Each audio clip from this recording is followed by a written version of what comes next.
Bismillahirrahmanirrahim. Assalamualaikum warahmatullahi wabarakatuh. Innal hamdalillah nahmaduhu wa nasta'inuhu wa nastaghfiruh wa na'udzu billahi min shururi anfusina wa sayyiati a'malina. May yahdihillahu fala mudilla lahu wa may yudlilhu fala hadiya lahu. Wa asyhadu an la ilaha illallah wahdahu la syarika lahu wa asyhadu anna Muhammadan abduhu wa rasuluhu wa safiyyuhu min khalqihi salawatullahi wa salamuhu alaihi wa ala alihi wa sahbihi wa sallama tasliman katsira. Ibu-ibu sekalian yang dirahmati oleh Allah Subhanahu wa taala, alhamdulillah kita bersyukur kepada Allah yang telah memudahkan langkah kaki kita untuk sama-sama belajar, untuk sama-sama thalabul ilm, karena thalabul ilmi ini adalah kewajiban, ya, kewajiban bagi kita semua. Thalabul ilmi fariidatun ala kulli muslim. Menuntut ilmu adalah kewajiban bagi setiap muslim. Dan semua keutamaan-keutamaan tentang menuntut ilmu dijelaskan oleh Allah Subhanahu wa taala dan dijelaskan oleh Rasulullah sallallahu alaihi wasallam, dan yang dimaksud dengan ilmu di sini adalah al-ilmu syar'i atau ilmu agama. Jadi sangat banyak sekali keutamaan orang-orang yang menuntut ilmu agama atau al-ilmu syar'i.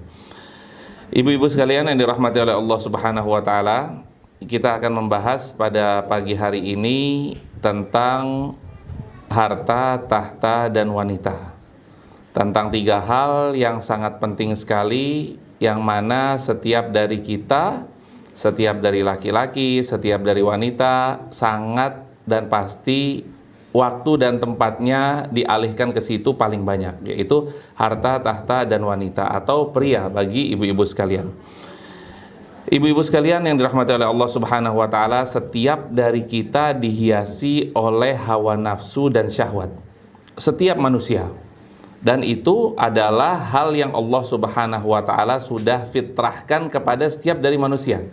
Jadi tidak ada orang yang tidak mempunyai syahwat dan hawa nafsu.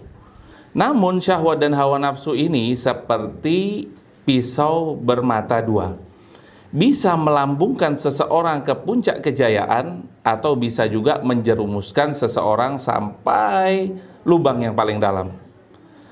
Allah Subhanahu wa taala menjelaskan di dalam Al-Qur'an surat Ali Imran, "Zuyyina lin-nasi hubbus syahawat minan nisa wal banin wal qanatiril muqantarati minadh dhahabi wal fiddah wal khailil musawwamati wal an'am wal harb. Dzalika mata'ul hayatid dunya wallahu 'indahu husnul ma'ab." Allah Subhanahu wa taala menceritakan di sini bahwasanya kita manusia dijadikan indah pandangan kita kepada apa? Kepada kecintaan terhadap apa-apa yang kita inginkan. Salah satunya diantaranya adalah perempuan atau wanita-wanita. Hubbus syahawati minan nisa. Yang pertama adalah nisa atau wanita-wanita. Kemudian yang kedua, maka anak-anak atau keturunan-keturunan kita. Dan yang ketiga, al-qanatiril muqantarah atau harta-harta yang banyak.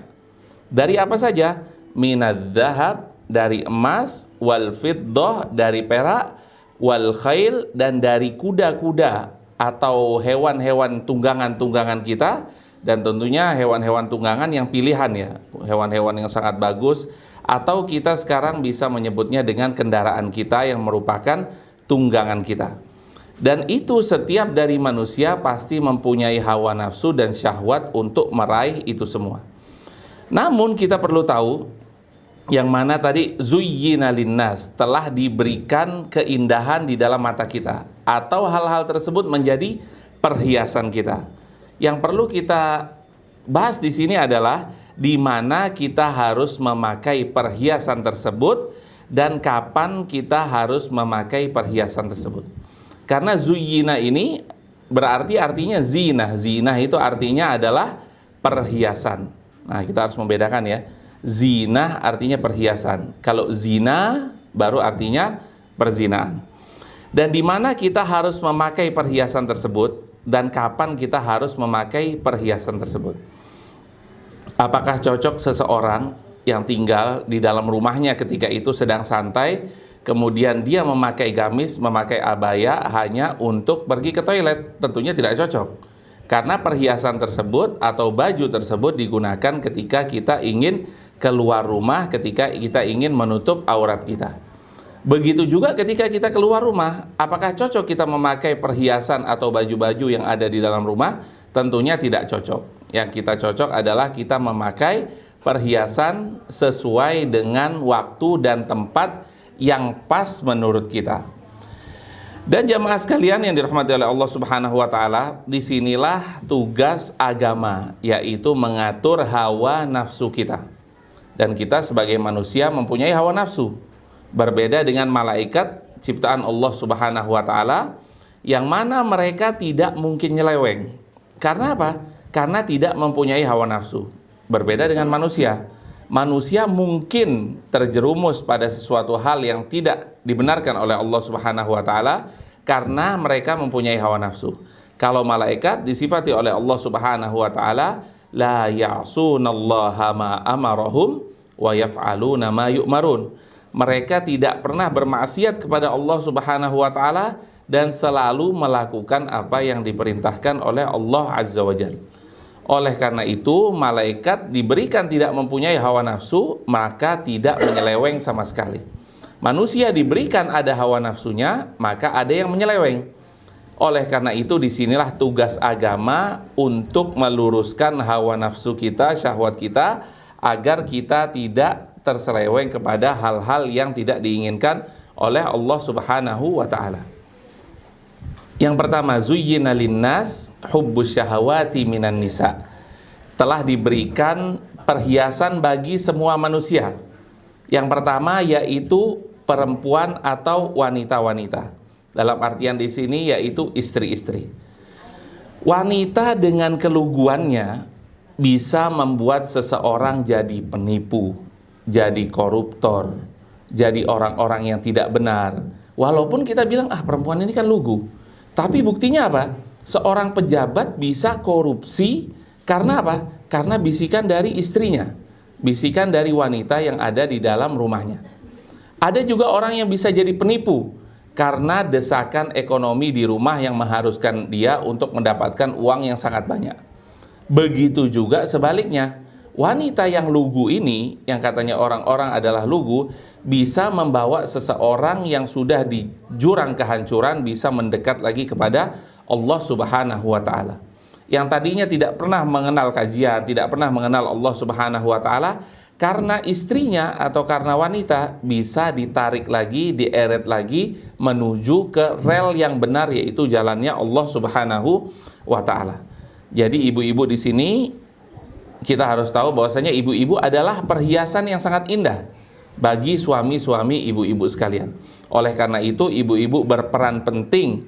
Apakah ibu-ibu akan membawa suami ibu ke jalan Allah Subhanahu wa taala, atau bahkan sebaliknya ibu-ibu bisa membawa suami ibu kepada jalan yang tidak benar.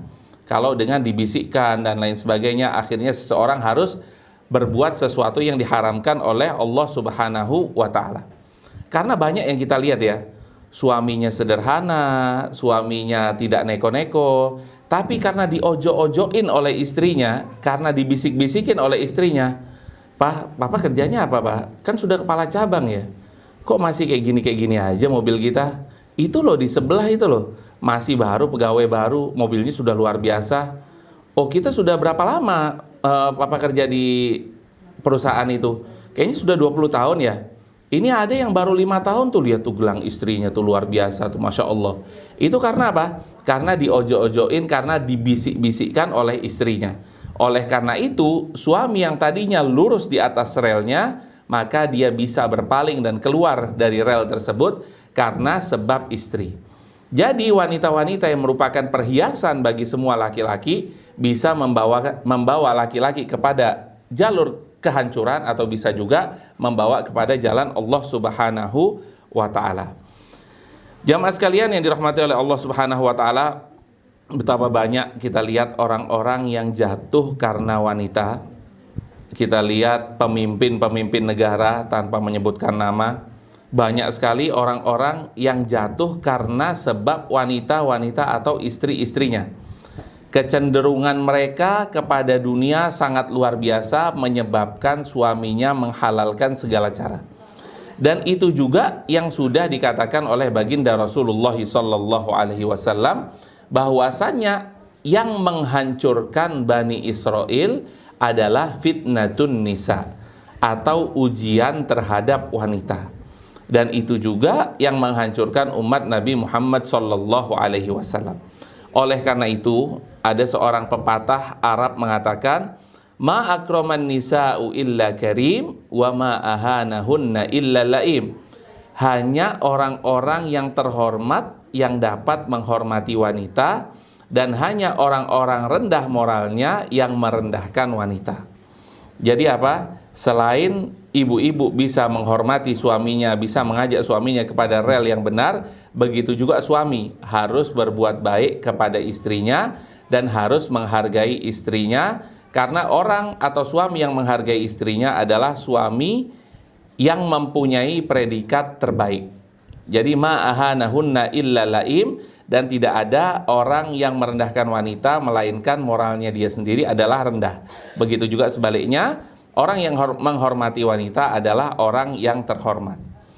Kemudian jamaah sekalian yang dirahmati oleh Allah Subhanahu wa taala, kalau syahwat kepada wanita, syahwat kepada pria atau kepada pasangan dilandasi dengan iman dan takwa, pasti akan lurus jalannya, yaitu sesuai dengan jalan yang Allah Subhanahu wa taala ridhoi. Contohnya, perkawinan seorang mukmin. Seorang mukmin tidak menikah hanya karena kecantikan wanita saja, tapi ia ingin menyempurnakan agamanya, ia ingin mempunyai keturunan yang soleh dan soleha dan seterusnya.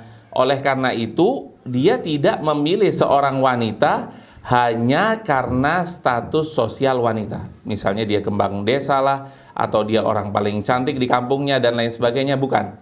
Tapi ada hal-hal lain yang menyebabkan seorang suami memilih seorang istrinya, yaitu tentunya kita melihat dari agama seorang wanita tersebut.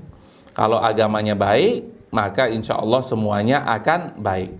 Oleh karena itu, ini juga nasihat bagi orang-orang yang belum mempunyai pasangan, atau bagi anak-anak kita nantinya ketika memilih pasangan, maka yang paling harus diutamakan adalah agama bagi pasangan tersebut. Karena apa? Karena kita hidup di dunia ini tidak lama, dan kita akan hidup di akhirat selama-lamanya. Oleh karena itu, kita harus memfokuskan semuanya hanya untuk agama dan menggapai keridhaan Allah Subhanahu wa ta'ala. Jamaah sekalian yang dirahmati oleh Allah Subhanahu wa ta'ala, cinta kepada pasangan itu bisa menjadi positif dan bisa menjadi negatif, tergantung. Imam Syafi'i rahimahullahu ta'ala menjelaskan, wa ainur ridha an kulli aibin kalilatun kama anna ainas sukhti tubdil masawiyah. Apa yang kita lihat dari pasangan kita yang merupakan keridhaan atau kesenangan bagi kita, itu biasanya akan menjadikan wanita tersebut selalu baik di mata kita. Walakin ainas sukhti tubdil masawiyah. Jadi kalau kita sudah suka kepada wanita, kita sudah suka kepada pria, kepada pasangan kita, pasti segala sesuatu yang kita lihat dari dia pasti baik saja. Tapi juga kebalikannya, kalau kita sudah tidak suka kepada pasangan kita sudah tidak suka kepada wanita, kepada pria, kepada suami dan kepada istri, maka pasti apa yang dia lakukan di mata kita salah, walaupun dia melakukan sesuatu yang benar. Dan itulah arti dari cinta kepada pasangan. Bisa positif, bisa negatif. Dan coba kita lihat, kalau kita menganggap pasangan kita positif, walaupun dia bermaksiat kepada Allah Subhanahu wa ta'ala, tetap kita cintai. Nah, disinilah berperannya agama. Apakah agama tersebut bisa mengarahkan seseorang kepada kebaikan kalau orang tersebut menggunakan agama itu sebaik mungkin. Jadi saya ulangi lagi, cinta kepada pasangan kita bisa menjadikannya positif dan bisa juga menjadikannya negatif. Dan yang tercela adalah orang yang menganggap cinta itu adalah buta.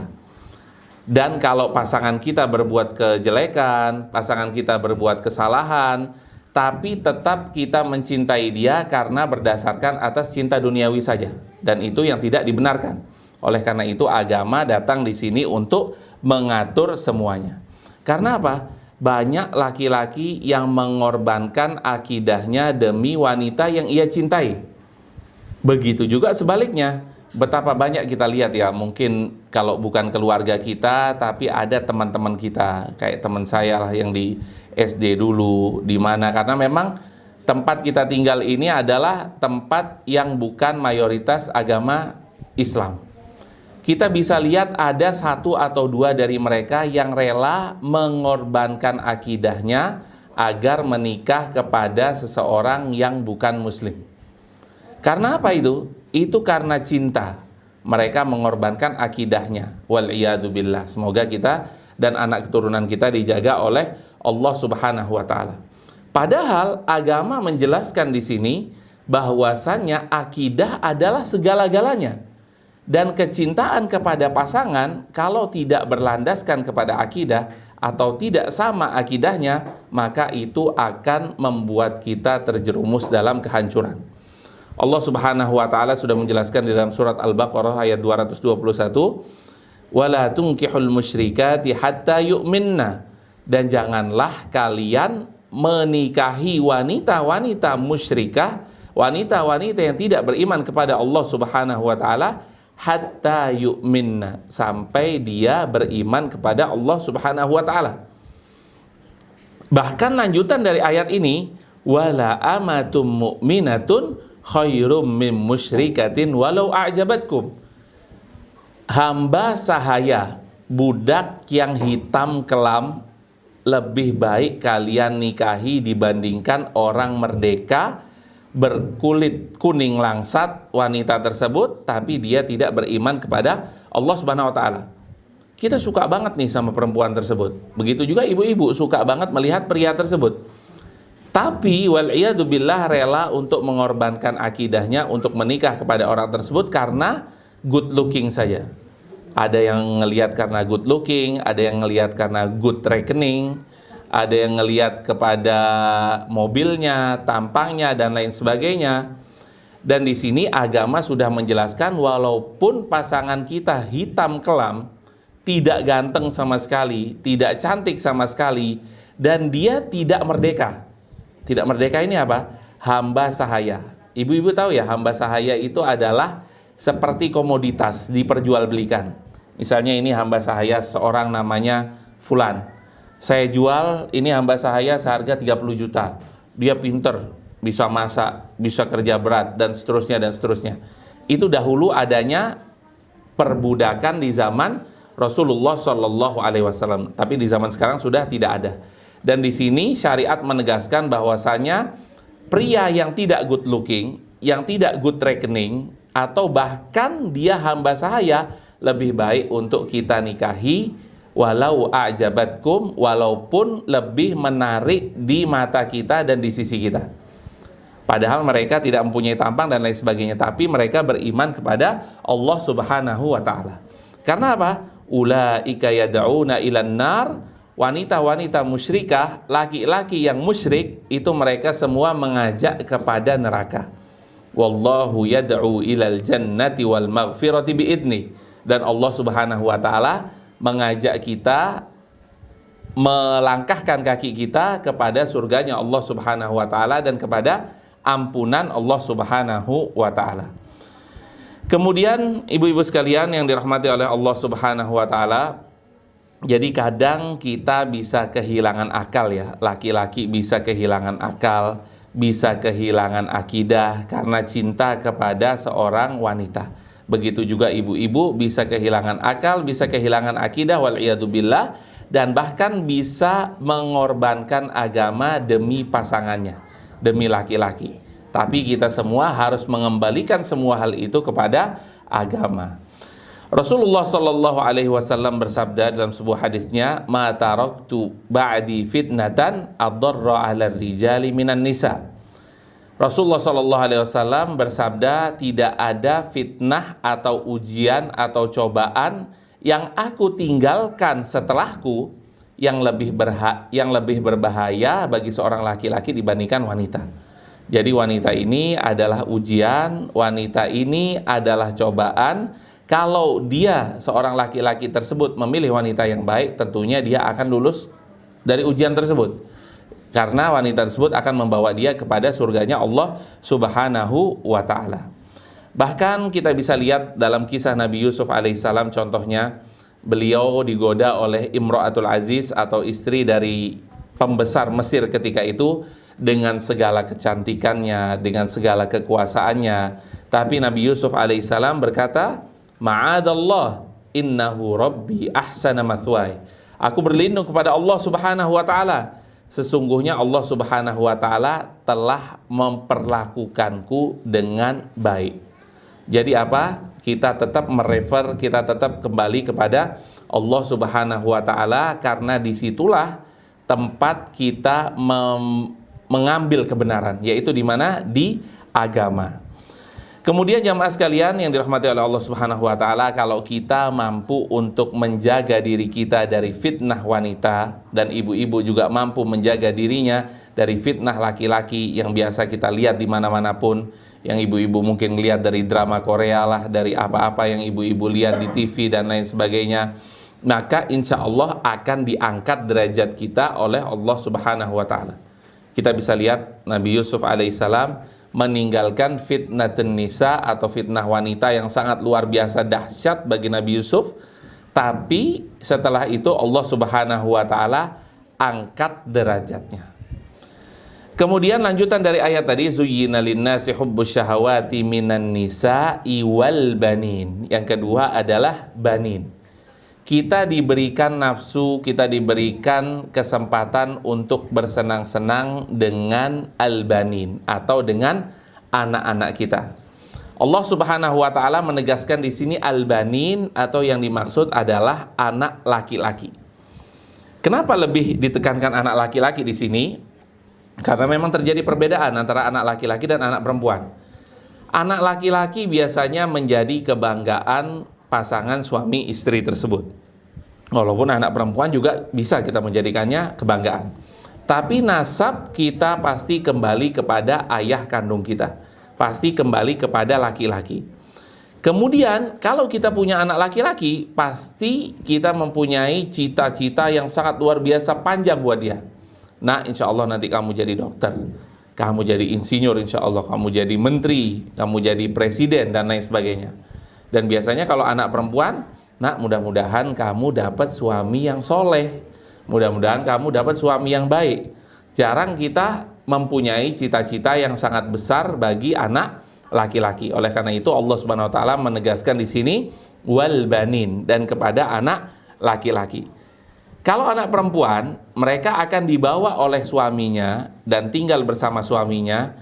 Ya paling-paling mereka anak perempuan ini bisa nengokin orang tuanya setahun sekali, ketika lebaran saja misalnya.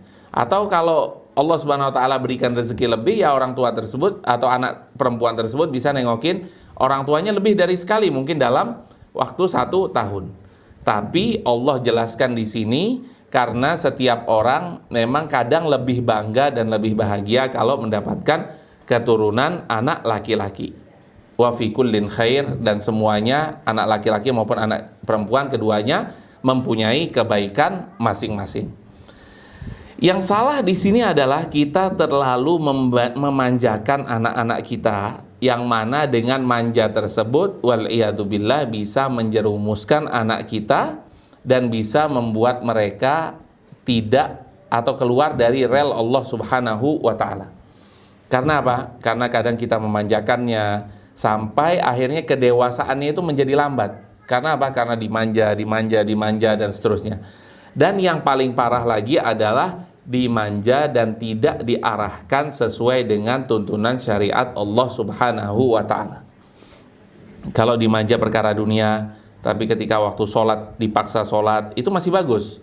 Nah, tapi kalau dimanja yang betul-betul dimanja, akhirnya tidak diajarkan mengaji, tidak diajarkan sholat, tidak diajarkan adab-adab, tidak diajarkan menghormati orang tua, tidak diajarkan bagaimana dia selalu memuliakan kalamullah azza wa jal, dan seterusnya, maka inilah yang akan menjerumuskan anak kita. Karena semua kita punya koridor kita adalah agama. Ketika segala sesuatu tidak diarahkan kepada agama, maka itulah yang akan menjadi kehancuran bagi kita semua. Kita tahu di sini, kita hidup di tempat yang multikultural di sini. Kita bisa lihat bagaimana anak-anak kita yang setiap hari ketika dia mau berjalan menuju ke sekolah, sekolahnya adalah sekolah Islam. Tapi yang dia lihat di pinggir-pinggir jalan misalnya orang-orang yang tidak beragama Islam beribadah. Sedikit banyak mata mereka akan melihat dan akan merekam hal-hal tersebut. Oleh karena itu kita harus lindungi anak kita dengan akidah yang benar. Jangan sampai anak-anak kita terjerumus wal'iyadzubillah dengan akidah-akidah yang nyeleweng yang ada di sekitaran kita. Allah Subhanahu wa taala menjelaskan dan memerintahkan kepada kita, ya ayyuhalladzina amanu, wahai orang-orang yang beriman, dan ini adalah panggilan yang sangat bagus sekali dari Allah Subhanahu wa taala, wahai orang-orang yang beriman, la tulhikum amwalukum wala auladukum an dzikrillah. Janganlah kalian menjadikan harta-harta kalian dan anak-anak kalian melalaikan kalian dari zikrullah, dari mengingat Allah, dari beribadah kepada Allah Subhanahu wa taala. Dan lanjutan ayat tadi, wa may yaf'alu dzalika, wa may yaf'al dzalika, barang siapa yang melakukan hal tersebut, yaitu yang menjadikan anaknya, menjadikan hartanya lalai kepada zikrullah, faulaika humul khasirun, maka dia termasuk orang-orang yang merugi. Jadi banyak dari kita ya, dan insya Allah sebagian besar dari kita jauh dari agama karena disibukkan dengan harta, karena disibukkan dengan anak-anak, disibukkan dengan harta, dengan kerjaan dan lain sebagainya, yang membuat kita lalai terhadap mengingat kepada Allah Subhanahu wa ta'ala. Wal'iyadzubillah. Disibukkan dengan anak, misalnya ibu-ibu khususnya yang ada di rumah, ketika mau sholat atau sholat sunnah setelah sholat wajib, maka ada anak yang minta untuk diceboin misalnya, minta makan dan lain sebagainya. Akhirnya kita terdistraksi dan akhirnya kita melakukan apa-apa yang harusnya kita tadinya bisa sholat sunnah, tapi kita tidak bisa sholat sunnah karena kita sibuk kepada anak dan seterusnya.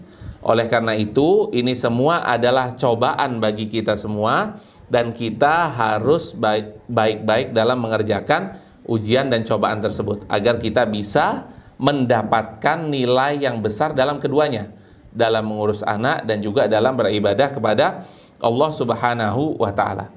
Dan yang paling penting lagi yaitu kita harus menanamkan nilai-nilai keimanan kepada anak kita dari semenjak kecil. Jadi jangan sampai kita banting tulang, kita peras keringat, kaki jadi kepala, kepala jadi kaki, tapi kita tidak menanamkan nilai-nilai keimanan kepada anak-anak kita. Percuma.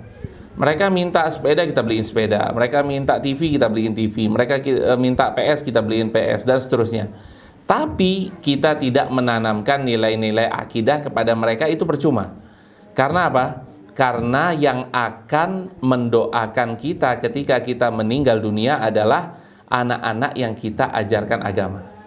Makanya saya ingat ya pesan abah saya rahimahullahu ta'ala. Beliau bilang, abah ini masukkan kau-kau semua ke pondok, satu aja tujuannya, biar kalau abah meninggal ada yang doain abah. Cuma itu aja, simple, as simple as that. Simple sekali tujuannya, yaitu ketika kita meninggal dunia, anak-anak kita mampu mendoakan orang tua yang sudah meninggal, atau juga orang tua yang masih hidup. Jadi ada orang-orang yang menyekolahkan anaknya tinggi-tinggi, jadi insinyur, jadi arsitek, jadi dokter dan lain sebagainya.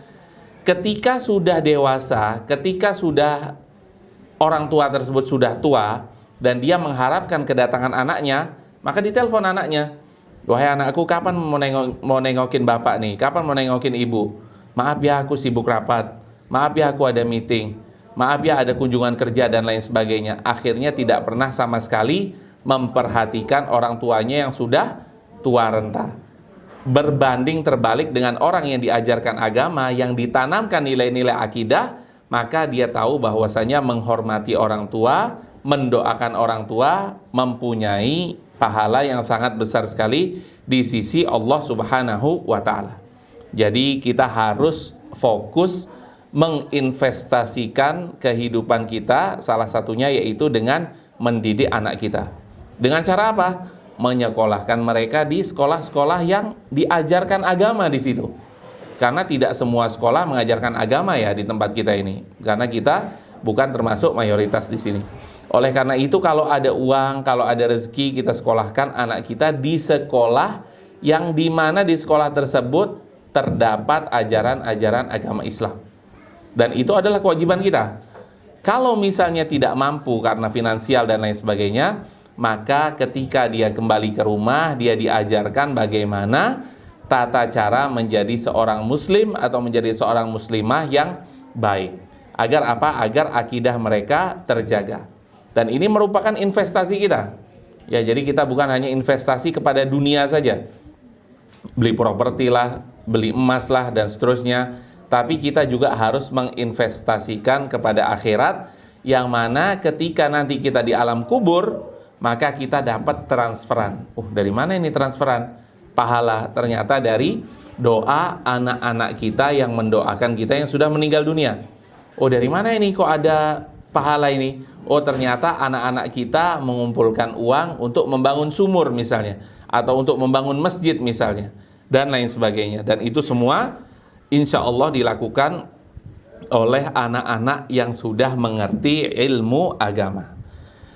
Perlu kita ketahui juga ibu-ibu sekalian yang dirahmati oleh Allah Subhanahu wa Ta'ala, kita mendidik anak kita dan kita akan dimintai pertanggungjawaban oleh Allah Subhanahu wa Ta'ala di akhirat kelak. Kullukum ra'in wa kullukum mas'ulun an ra'iyyati. Rasulullah SAW bersabda, setiap dari kita adalah pemimpin dan setiap dari kita akan dimintai pertanggungjawaban atas apa yang kita pimpin. Suami memimpin keluarga dan dia akan dimintai pertanggungjawaban nanti di akhirat tentang keluarganya. Istri memimpin rumah tangga, memimpin orang-orang yang ada di dalam rumahnya, yaitu dari anak-anak, dari orang-orang yang tinggal di dalam rumah tersebut, agar semuanya berjalan atau menuju ke koridor yang sudah ditetapkan oleh Allah Subhanahu wa Ta'ala. Jadi jangan sampai ibu-ibu tidak pernah mengajarkan ngaji kepada anak-anaknya. Begitu juga suaminya atau bapak-bapak tidak pernah mengajarkan ngaji kepada anaknya, tidak pernah mengajarkan tauhid, tidak pernah mengajarkan tawakal mereka harus kepada Allah Subhanahu wa Ta'ala saja, tidak pernah mengajarkan meminta apapun di dunia ini harus kepada Allah Subhanahu wa Ta'ala saja. Itu jangan sampai. Tapi kita harus memfokuskan anak kita kepada tarbiyah tersebut. Kemudian jamaah sekalian yang dirahmati oleh Allah Subhanahu wa Ta'ala, tidak ada salahnya kalau kita ingin mempunyai anak yang pinter coding, yang pinter IT, yang pinter komputer dan lain sebagainya. Itu tidak ada salah sama sekali. Tapi yang salah adalah ketika kita memfokuskan kepada dunia saja, tapi kita melupakan kepada akhirat. Karena apa? Karena kita juga perlu dokter-dokter yang hafal Quran, itu kita perlu. Kita perlu arsitek-arsitek yang takut kepada Allah Subhanahu wa Ta'ala, kita perlu, agar proyek-proyek tersebut tidak dikorupsi dan lain sebagainya. Kita perlu polisi-polisi yang takut kepada Allah Subhanahu wa Ta'ala, yang hafal Quran, yang mengerti tentang agama. Jadi bukan berarti kita fokus untuk mendidik agama saja, tapi tidak boleh anak kita jadi dokter, jadi pilot, jadi ahli IT, coding dan lain sebagainya. Bukan. Tapi kita harus berjalan bersamaan antara dunia dan akhirat, dan yang paling penting kita tidak boleh melupakan akhirat dari anak-anak kita. Kemudian yang ketiga, zuyyina linnasi hubbu syahawati minan nisa'i wal banina wal qanatiril muqantarati minadz zahabi wal fiddah.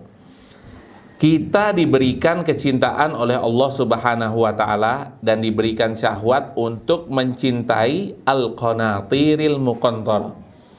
Arti dari al-qanatiril muqantarah adalah al-malul katsir, atau harta yang banyak. Jadi kita semua, baik laki-laki ataupun perempuan, pasti kita memiliki kecintaan kepada Allah Subhanahu wa Ta'ala untuk mengumpulkan emas, mengumpulkan perak, mengumpulkan dolar, mengumpulkan rupiah, real, dan lain sebagainya. Itu memang sudah ada fitrahnya di dalam diri kita. Dan itu pasti kita berusaha dan berlomba-lomba untuk mengumpulkan uang, mengumpulkan emas. Ibu-ibu nih misalnya, kalau punya emas banyak, senang apa enggak? Pasti senang. Dan kalau disuruh untuk mengumpulkan lagi dan bisa, mau apa enggak? Pasti bisa. Dan itulah manusia. Dan kita tahu sama-sama bahwasannya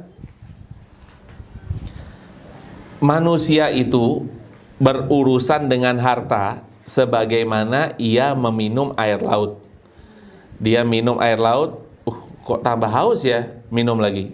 Tambah haus lagi, minum lagi. Dan seterusnya. Begitu juga harta. Kita dapat 1 miliar, kita pengen 2 miliar. Udah 2 miliar, udah cukup deh uangnya. Oh enggak, kita pengen 3 miliar, 4 miliar, dan seterusnya. Dan itu adalah fitrah manusia. Jadi jamaah sekalian yang dirahmati oleh Allah Subhanahu wa taala, Rasulullah sallallahu alaihi wasallam sendiri sudah menjelaskan, "Lau anna ibna Adama wadiyan min dhahab, lau anna libni Adama wadiyan min dhahab," kalau Bani Adam atau manusia sudah mempunyai 1 lembah emas. Emas loh Bu ya. 1 lembah loh Bu, bukan 1 gram yang sekecil ini Bu ya, yang diperebutkan sampai ngantri-ngantri itu bukan. Tapi kalau Ibnu Adam mempunyai 1 lembah emas, ahabba ayyakuna lahu wadiyan, pasti dia pengen mempunyai lembah yang kedua, lembah emas tersebut. Walan yamla afahu illa turab. Kapan dia puas? Dia tidak akan pernah puas di muka bumi ini sampai mulutnya tertutupi oleh tanah dan pasir di dalam kubur. Jadi kalau ada lomba, pasti ada garis finishnya. Tapi kalau lombanya manusia mencari harta, nggak ada garis finishnya. Selalu dia harta, harta, harta. Bayangan, seperti seseorang mengejar bayangan. Semakin dikejar ya semakin lari. Semakin kita meminum air laut, semakin itu juga kita merasa dahaga dan merasa haus. Jadi tidak ada garis finishnya. Oleh karena itu kita harus membentengi mencari harta itu dengan agama. Jangan sampai kita terjebak untuk menghalalkan segala cara agar kaya. Sampai-sampai ada yang ngomong, kita mau nyari halal aja susah, mau nyari yang haram aja susah, apalagi yang halal. Nah, jadi dia berusaha untuk menormalisasi sesuatu yang haram. Wal'iyadzubillah. Oleh karena itu, jamaah sekalian yang dirahmati oleh Allah Subhanahu wa taala, setiap orang pasti pengen kaya. Setiap orang pengen kaya dengan cara instan, dengan cara cepat. Siapapun itu, pasti kalau ditanya ya, pengen nggak kaya dengan cara cepat, insya Allah semua orang pasti bilang iya. Nggak capek tapi dapat uang banyak. Tapi apakah itu mungkin? Tentunya tidak mungkin. Dan harus kita bekerja. Dan bekerjanya seperti apa? Tentunya sesuai dengan tuntunan agama yang Allah Subhanahu wa taala sudah tetapkan. Karena apa? Karena harta kita ini 2 loh Bu, akan ditanya ketika di hari kiamat. Min ainaktasabahu wa fima anfaqahu. Dari mana dia dapat harta ini dan dipakai untuk apa harta ini? Apakah dipakai untuk hanya belanja-belanja kehidupan sehari-hari, ataukah dipakai untuk membangun masjid misalnya, atau untuk bersedekah misalnya, atau untuk berinfak misalnya. Karena pada suatu hari Rasulullah Shallallahu Alaihi Wasallam setelah sholat Id ketika itu, beliau memanggil Bilal dan mengajak Bilal untuk pergi ke sof-sof perempuan. Diajak Bilal berdua dengan Rasulullah Shallallahu Alaihi Wasallam dengan maksud tujuan khusus untuk menasihati ibu-ibu. Maka apa kata Rasulullah Shallallahu Alaihi Wasallam? Ya ma'syaron nisa, wahai wanita sekalian, tasaddaqna, perbanyaklah sedekah. Karena apa? Fa inni ra'aitukunna aktsara ahlin nar, karena aku melihat sebagian besar dari kalian adalah penghuni neraka. Jadi khusus Rasulullah Shallallahu Alaihi Wasallam datang ke sof perempuan memerintahkan mereka untuk bersedekah. Dan kadang kita kalau sedekah ya, kita nganggap kita nyumbang masjid 100.000 untuk pembangunan tuh kayaknya udah luar biasa banget. Padahal kalau kita belanja di TikTok lah, di Shopee lah, di mana-mana, kita mampu mengeluarkan ratusan ribu bahkan jutaan, dan kita tidak merasa berat di situ. Tentunya yang paling baik dan yang paling penting adalah kita menginfakkan harta kita di jalan Allah Subhanahu wa Ta'ala. Tapi saya ini perempuan, susah, gimana caranya? Nggak mungkin saya datang ke masjid untuk memasukkan ke kotak infak dan lain sebagainya. Alhamdulillah sekarang mudah ya, banyak broadcast di mana-mana. Masjid ini membutuhkan 100 sak semen misalnya, ya udahlah saya adanya cuma 200.000, saya nyumbang bismillah setengahnya atau 100.000. Ada masjid ini membutuhkan atap, atau masjid ini membutuhkan karpet untuk sholat dan lain sebagainya, dan itu adalah ladang pahala bagi ibu-ibu, bagi bapak-bapak juga. Tapi kalau ibu-ibu tidak bisa untuk keluar rumah, insya Allah sekarang mudah dengan adanya rekening dan dengan adanya informasi yang menyebar. Open donasi untuk seseorang yang fakir miskin, ternyata dia mempunyai penyakit dan lain sebagainya. Oh ya, kita bisa untuk nyumbang, insya Allah menyumbang di tempat tersebut, dan itulah yang insya Allah bisa menyelamatkan kita dari api neraka.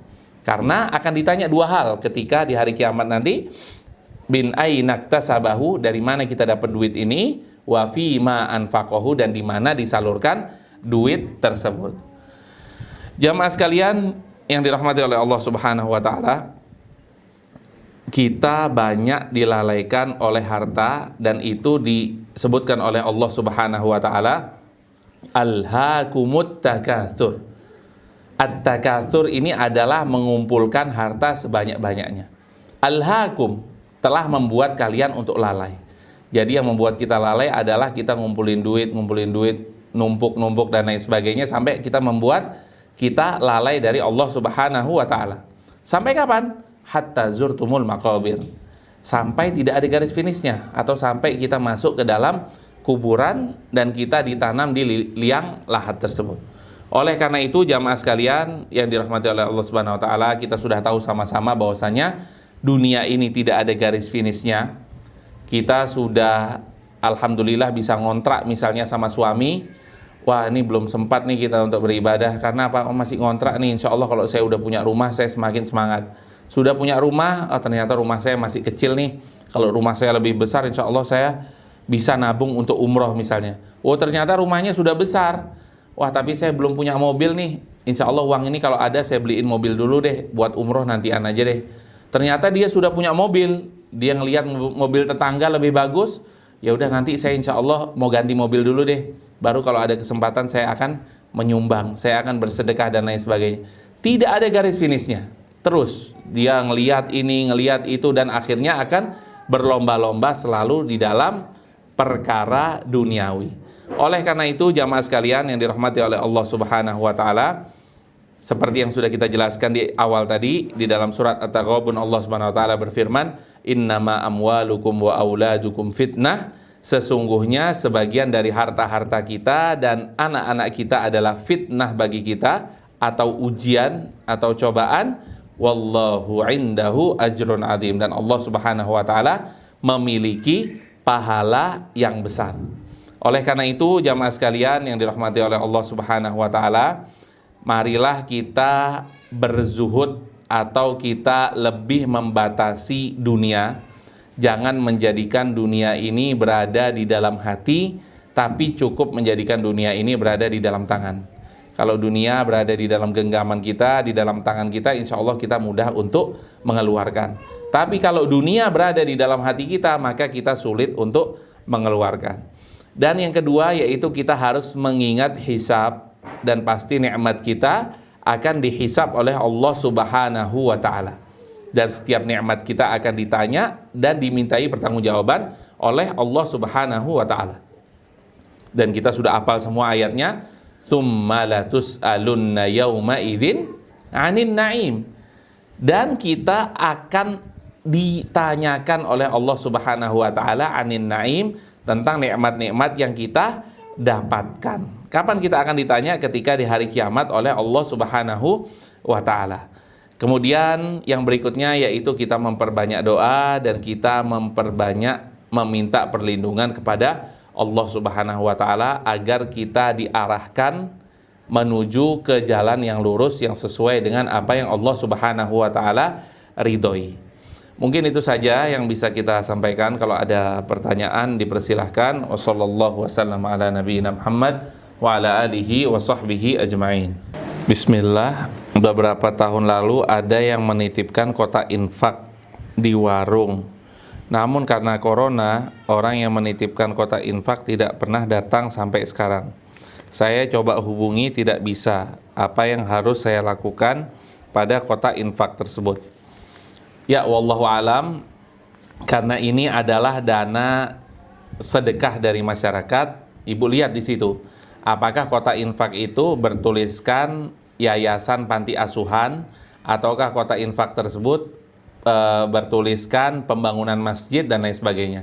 Kalau bertuliskan pembangunan masjid, maka insya Allah ibu bisa menyalurkan kepada masjid yang dekat dengan rumahnya ibu. Insya Allah dijadikan juga, karena setiap penyumbang ini pasti akan ngelihat, oh ini pembangunan masjid, ya udahlah saya pengen nyumbang.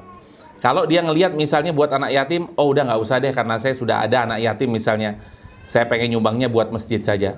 Nah kalau sebaliknya, misalnya di kotak infak tersebut ada tulisan khusus buat panti asuhan apa gitu misalnya, kemudian panti asuhan tersebut sudah tidak bisa dihubungi, maka ibu bisa memberikan kepada panti asuhan terdekat. Yang dengan itu dana-dana yang sudah disedekahkan, yang sudah diinfakkan oleh para penyumbang akan tersalurkan sesuai dengan apa yang dia inginkan. Wallahu a'lam. Bagaimana harus bersikap ketika ingin meluruskan kesalahan suami terhadap suami yang terbawa emosi karena apa ini?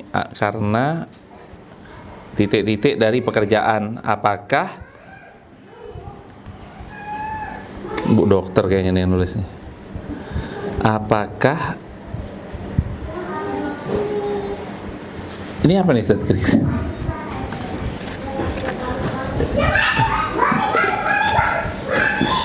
Gugur ya.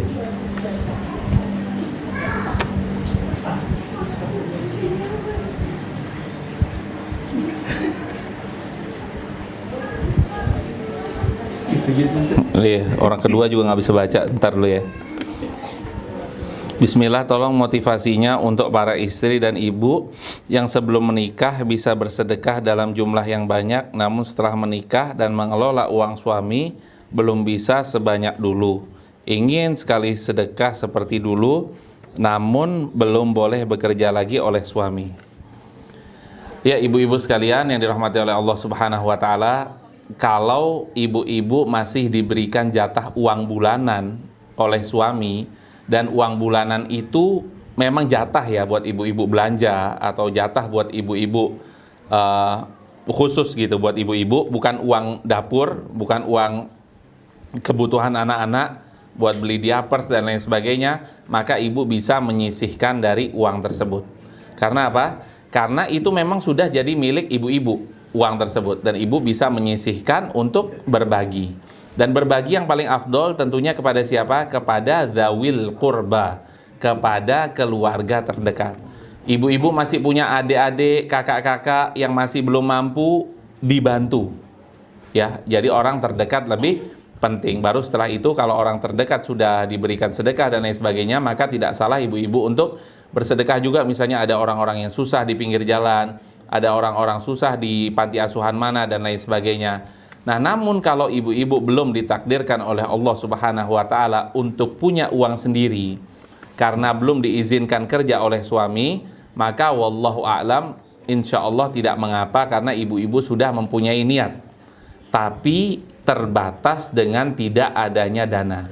Dan insya Allah ibu-ibu bisa berdoa kepada Allah Azza wa Jal agar dimampukan suatu saat untuk bersedekah lagi seperti sebelum menikah. Karena memang ada ya orang yang kaya, laki kaya nikah sama perempuan yang miskin, atau laki miskin yang nikah dengan perempuan yang kaya, atau ada yang miskin juga menikah dengan miskin, kaya menikah dengan kaya. Itu tergantung status sosial dari setiap keluarga. Yang dimampukan oleh Allah Subhanahu wa Ta'ala, maka liyunfiq dzu sa'atin min sa'ati. Yang punya banyak duit berinfak lebih dibandingkan dengan orang yang tidak punya banyak duit. Maka liyunfiq dzu sa'atin min sa'ati wa man qudira alaihi rizquhu falyunfiq mimma atahullah. Barang siapa yang mempunyai uang pas-pasan, maka silahkan dia bersedekah sesuai dengan kepas-pasannya itu. dia mampunya cuma ngasih bersedekah 1.000, 2.000 dan lain sebagainya. Atau kalau ibu-ibu tetap belum punya uang, ibu bisa meminta kepada suami ibu, boleh nggak aku minta uang, untuk apa? Untuk sedekah. Insya Allah ya, kalau suaminya baik, insya Allah dengan izin Allah Subhanahu Wa Taala pasti akan mensupport istrinya untuk sedekah. Walaupun mungkin yang dikasih cuma 5.000, nggak apa-apa, tapi dengan 5.000 itu ibu-ibu bisa bersedekah. Bagaimana harus bersikap ketika ingin meluruskan kesalahan suami? Terkadang suami suka terbawa emosi karena gugur dari pekerjaan mungkin ya, mungkin dia di PHK kali ya. Apakah tidak termasuk protes atau mengeluh? Jadi jawabannya, cara meluruskan suami tentunya harus sesuai dengan timing yang diinginkan suami. Suami itu bukan anti nasihat, Bu. Dia menerima nasihat tergantung cara dan waktunya. Kalau dia lagi sumpek dari luar, habis dimarahi nama atasannya, habis ngebut-ngebut karena pengen cepat pulang, terus ternyata baru sampai rumah bukannya dikasih teh, bukannya dikasih kopi, bukannya dikasih air es, malah langsung dinasehatin, nggak bakal masuk, Bu. Yang ada malah sakit hati. Jadi suami itu bukan anti kritik, bukan anti nasihat, tapi tergantung pinter-pinter ibu menasehati. Nah, kapan ibu menasehati? Ya, cari timing yang pas. Misalnya ketika malam, kita tahu sekarang namanya pillow talk ya, pillow talk atau ngobrol sebelum tidur, atau misalnya setelah berhubungan suami istri, dan insya Allah setelah itu pasti suami akan mendengarkan nasihat. Setelah apa dipenuhi? Setelah kebutuhan intinya dipenuhi, yaitu perut dan bawah perut. Kalau itu semua sudah dipenuhi, sudah dalam keadaan tenang dan lain sebagainya, insya Allah pasti akan menerima nasihat. Kita tahu kisah sangat panjang ya, kisah antara Abu Thalhah dan Ummu Sulaim. Ummu Sulaim ketika itu mempunyai anak dari Abu Thalhah, yang mana anak tersebut kecil, masih balita, tapi meninggal dunia. Ketika Abu Thalhah safar dan Abu Thalhah pulang dari safar, nggak langsung dikasih tahu, wahai Abu Thalhah, ini anakmu meninggal loh. Enggak. Tapi apa yang dilakukan oleh Ummu Sulaim? Datang, dikasih makanan dulu, masak sebaik mungkin masakan yang ketika itu. Kemudian Abu Thalhah makan dulu sampai kenyang. Setelah itu Ummu Sulaim berdandan dengan secantik mungkin. Setelah itu Abu Thalhah memuaskan syahwatnya. Setelah selesai, baru Ummu Sulaim bilang kepada Abu Thalhah, wahai Abu Thalhah, menurut kamu gimana sih kalau ada orang yang nitip, kemudian titipannya itu diambil lagi? Ya, kata Abu Thalhah, ya kasih aja. Kalau orang tersebut nitip, dia mau ngambil titipannya, ya kembalikan titipannya. Dan begitulah Allah Subhanahu wa taala menitipkan anak kepada kita. Sekarang Allah Subhanahu wa taala mengambil anak tersebut dari kita kembali. Jadi mau ngasih tahu anaknya meninggal ini udah urgent banget loh, harus dikasih tahu langsung. Tapi apa yang dilakukan oleh Ummu Sulaim? Membiarkan Abu Thalhah untuk kenyang dulu dan untuk bisa melampiaskan syahwatnya, maka setelah itu baru diberitahukan. Dan pasti akan masuk dan pasti akan menerima nasihat. Jadi jangan menasehati suami dalam keadaan lapar, dalam keadaan lagi ingin menyalurkan syahwatnya, atau dalam keadaan emosi. Karena saya pernah ingat ya, saya dinasehati sebelum saya nikah. Coba dong nasihatin sebelum saya nikah. Maka nasihat tersebut adalah, kalau istrimu jadi api, jadilah engkau air. Kalau suamimu jadi api, jadilah engkau sebagai istri jadi air. Jadi tidak bisa ya, api ketemu api kebakaran. Kalau api ketemu air, maka akan reda atau akan padam api tersebut. Tapi kalau api ketemu api, maka pasti akan kebakaran yang semakin luar biasa besar. Oleh karena itu, kita harus meredam emosi kita. Memang ibu-ibu pasti menghadapi suami yang egonya tinggi, itu pasti. Suami itu semua egois memang. Suami semua pengen didengarkan, itu memang. Jadi ibu yang harus lebih bersabar dan harus lebih mengetahui timing dalam menasehati suami. Mungkin itu saja. Kalau tidak ada pertanyaan lagi, kita tutup bersama dengan membaca doa kafaratul majlis. Subhanakallahumma bihamdika asyhadu an la ilaha illa anta astaghfiruka wa atubu ilaik. Wassalamualaikum warahmatullahi wabarakatuh.